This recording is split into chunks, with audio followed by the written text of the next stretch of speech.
Welcome back. So this video is going to function as a sort of crash course in how the internet works for someone who wants to be a developer.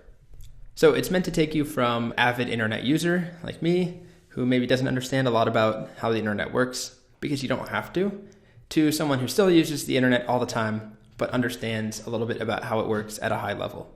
It might be surprising, but developers really don't need to know the very low-level nitty-gritty about different data protocols and how they work and this TCP/IP stack and things that you may hear that are very intimidating. That's an entire discipline. There's entire college majors and courses devoted towards how the internet works at a low level.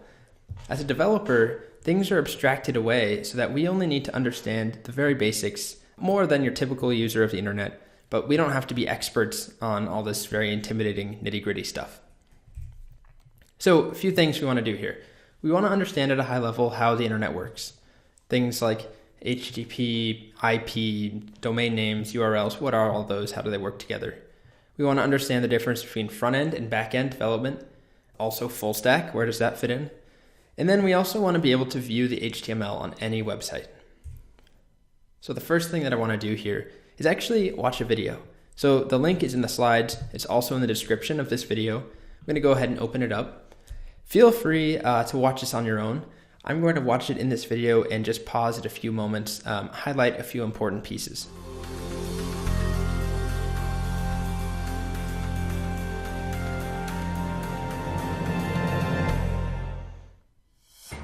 Have you ever wondered what happens when someone in England visits the World Science Festival's webpage? First, their computer needs to ask the World Science Festival server for a copy of that webpage. The computer sticks this request into a virtual envelope called a packet, wrapped with specific information about that request, including the World Science Festival's IP address. The computer sends this packet out of the house and below the street via large underground copper wires. It passes through small regional networks before ending up here at Telehouse North in London. Telehouse North is England's main internet hub. The IP address on this packet tells the hub that the World Science Festival server is actually in Los Angeles. The first thing I want to just highlight there, the user in this case went to a website, World Science Festival website, or typed that in and then hit enter.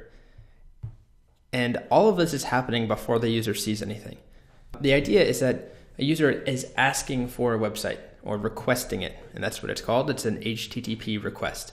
So when I opened up this video, youtube.com/this URL, when I hit enter, I'm asking for the contents of this page. And that has to go all the way to YouTube somewhere, and they have to send it all the way back to me. So far, we're still just getting the request to the right place.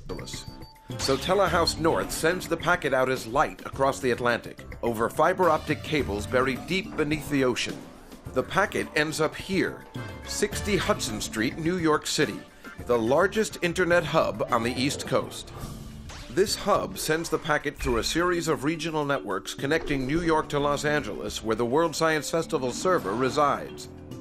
The server reads the request and gets ready to send the web page to England. But web pages made up of images and text are too large to send as a single packet of data. So how do we get it back to England? So at this point, the request has made it all the way to the correct server, and it's told it, I'm looking for this page. And so now everything is on the return journey, going from the server all the way back to the computer that asked for this specific page. Group of 5,000 tourists visiting New York City in a single gigantic tour bus. They are way up in Harlem, but they want to visit the Statue of Liberty before it closes. But it's rush hour on a Friday.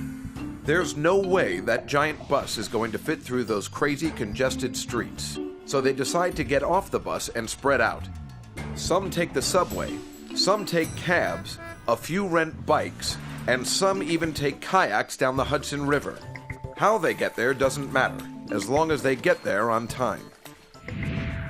Likewise, for the internet to work efficiently, this web page is pulverized into thousands of tiny packets of data, each one wrapped with all of the information it needs to rebuild itself in England. The packets are sent to LA's One Wilshire hub, which checks the traffic report before sending them off. Through miles and miles of land they travel, checking in through different hubs. Like our New York City tourists, those packets don't care how they get there, as long as they get there as fast as possible. Most of them will go through 60 Hudson in New York, where they are redirected back to England as light, riding a fiber of glass as thick as a silver dollar. Then back on copper wire through regional British networks until all the packets reach their destination and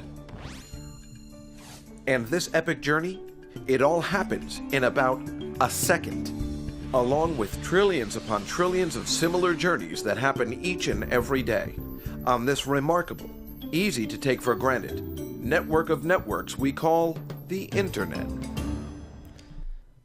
So hopefully you found that video fascinating. It certainly blows my mind, even, to someone who does this a lot and who uses the internet a lot, makes websites, makes applications. It's still so amazing, the process that happens behind the scenes, just for every single page that loads. Just to reiterate, let's take this example of when I go to this URL, udemy.com/courses, and I hit enter. Remember, I'm asking for something and I'm getting something back. I'm requesting something and the server is responding. And there's a lot of stuff that happens in between, but that's the core concept. So the very first step that happens, and actually before I start there, I want to let you know, this is not something you need to memorize. This is purely conceptual stuff that is nice to know, but you can always come back, you can look this up, you can rewatch this video. The one thing I really want you to memorize and to be confident in is this idea of requests and responses, asking for data and a server giving you that data, and then your browser displaying it. So this step here, when I go to a URL, I hit enter.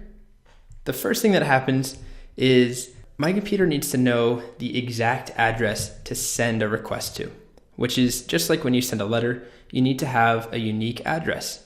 No home has the same address as another home. They might look the same, but they're in a different city or different zip code or a different country. They are unique. So we need that address so that our request goes to the right place. So this thing called a DNS, it takes that domain name, udemy.com, and it translates it into this IP address, which is a string of numbers and dots. This is the unique identifier.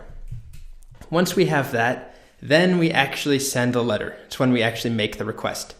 So in this case, when I hit enter, I am figuring out, or my computer's figuring out, what is www.udemy.com's IP address.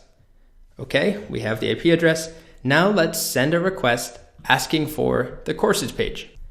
So we make a request with an HTTP request. We'll talk a lot more about what that is and what they look like. And remember, it's not just one way direct shot there. Basically, the request bounces around from server to server until we get to the server we're looking for.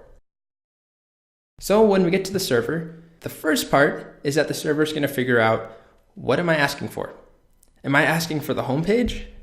I'm asking for /courses page. Am I asking for the sign up page?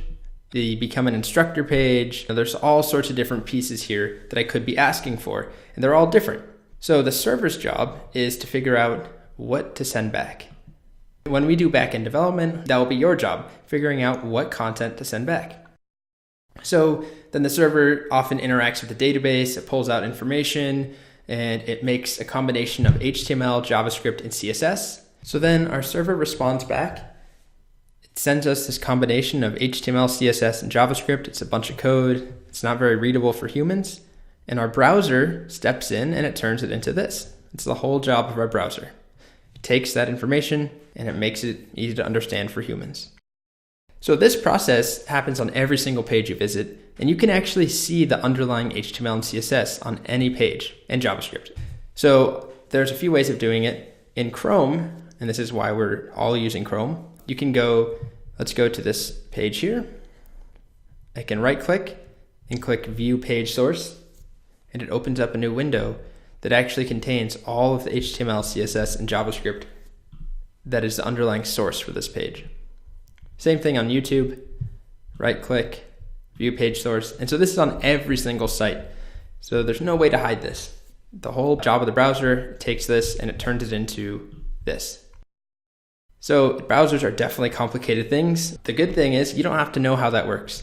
The browser, that's the whole job of a browser. It takes that code and it turns it into this. So another way you can do it, there's a shortcut in Chrome. You can do Command Option U. On a PC, I believe it's Control Option U. If not, you can just right click in Chrome and view it as well.